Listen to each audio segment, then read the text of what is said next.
Have any of us been in a situation where we didn't feel confident? It could have been a speaking engagement or performing a certain task. Research shows that our confidence levels are affected greatly by how we are raised, the environment we are raised in, and how confidence is nurtured throughout our lives. Welcome back to EmpowerWiz, where we share parenting tips and we walk this parenting journey together to raise empowered children as a community.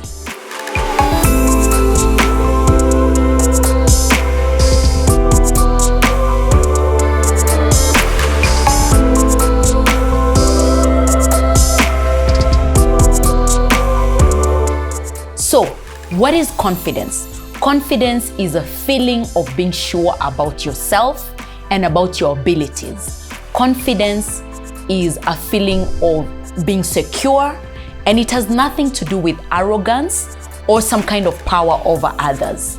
It is a very internal feeling, and it helps us carry out our tasks to the best of our ability.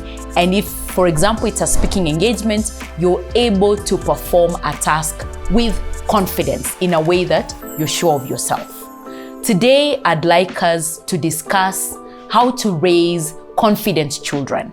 From a very young age, I'll give an example of a child who's trying to walk or who's crawling. From a very young age as parents, we're able to nurture confidence and help our children grow up to be confident.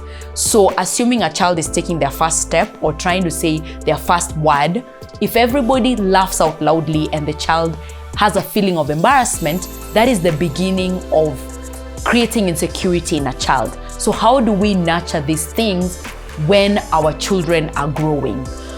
One of the ways that we can do it is allow the child to try new things. So let's go to the example of a toddler. They're learning how to climb a ladder. So what you could do is probably place something that is safe under the ladder and allow the child to try and go up the ladder.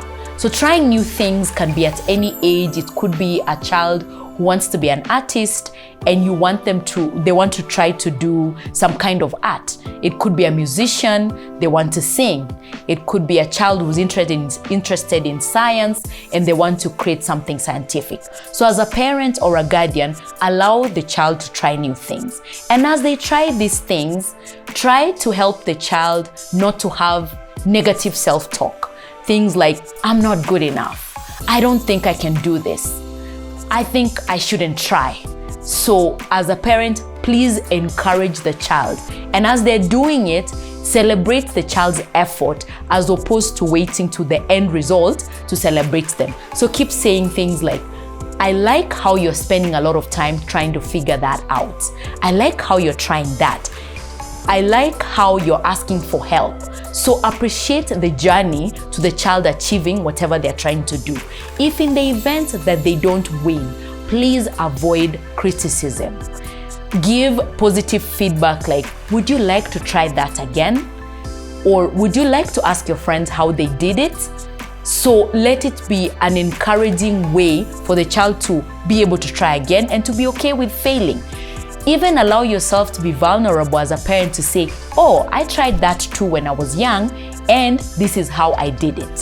Some of these interventions is what makes a child feel confident or they end up feeling insecure.